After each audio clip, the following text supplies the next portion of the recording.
10 साल में क्योंकि कांग्रेस की जो गिरावट आई है, कांग्रेस की गिरावट कैसे आई? कांग्रेस आज 40 एमपीज करने के लिए संघर्ष करती है और भारतीय जनता पार्टी 300 सांसद बनाती है। कांग्रेस की 2 राज्यों में सरकार रह जाती है, भाजपा एनडीए की 18 राज्यों में सरकार है।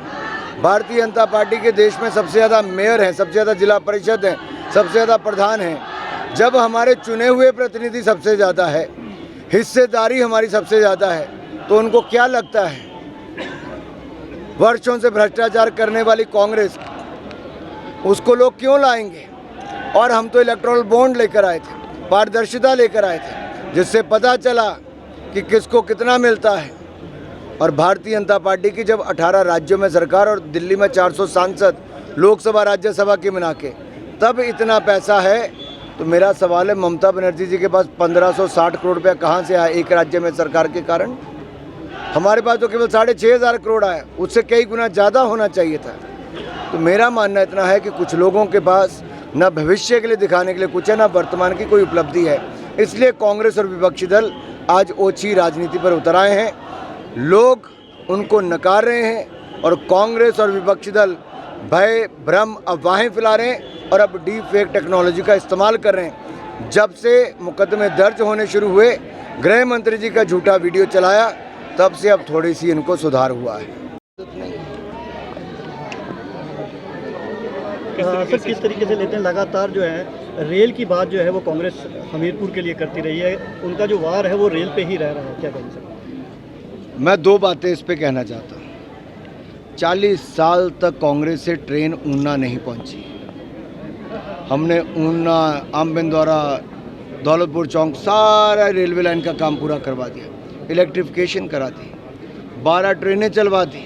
जो कांग्रेस सपने में नहीं सोच सकती थी, हमने वो करके दिया। हमने भानुपल्ली से लेके बिलासपुर की रेलवे लाइन का काम तेज़ी से शुरू करवाया है, बहुत तेज़ी से चल रहा है। राज्य की सरकार ने अपना हिस्सा उसमें नहीं दिया है और राज्य की सरकार ने केंद्र के पैसे से, जो उनको स्वयं पैसा खर्च करके ज़मीन अधिग्रहण करना था, उसमें भी केंद्र के पैसे का उपयोग किया। हिमाचल अपना हिस्सा हिमाचल की सरकार ने नहीं डाला है और केंद्र की सरकार ने हमीरपुर ऊना रेलवे लाइन के लिए भी प्रदेश सरकार को कई बार चिट्ठी लिखी, राज्य की सरकार ने कोई जवाब नहीं दिया। अगर राज्य ही नहीं बोलेगा तो केंद्र क्या करेगा? आखिर कौन सी मजबूरी है कि हिमाचल की सरकार हमीरपुर में तक रेलवे लाइन लाने के लिए रुकावट क्यों पैदा करे? दूसरा, माननीय मुख्यमंत्री जी ने कुछ दिन पहले कहा कि मेडिकल कॉलेज शुद्ध रूप से भारतीय जनता पार्टी की देन है। 1 पैसे की भी उनकी इसमें भागीदारी नहीं है। और मैं आपको कहना चाहता हूं, 2015 में केंद्र में भारतीय जनता पार्टी की सरकार थी, मोदी जी ने वो हमें दिया। नड्डा जी हमारे स्वास्थ्य मंत्री थे, नड्डा जी, जयराम जी मुख्यमंत्री थे, वो आए, हमने 2018 में उसका शिलान्यास किया। ये 15 से 18 के बीच में 2 साल कांग्रेस की सरकार थी, उन्होंने ज़मीन भी नहीं दी। और आपको हमीरपुर के सभी पत्रकार भाइयों को पता है, कांग्रेस ने ना एम्स के लिए पहले ज़मीन दी, ना हमीरपुर मेडिकल कॉलेज के लिए दी। 2.5 3 साल हमें इंतज़ार करना पड़ा।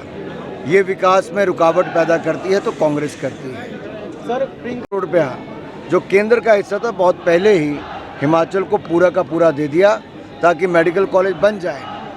केंद्र की ओर से कोई देरी नहीं, ना ही कोई पैसे की कमी। जो कमी है वो हिमाचल की कांग्रेस की सरकार के कारण। कि चुनाव मुद्दों पर लड़ा जाता है, ये देख के नहीं आगे कौन है।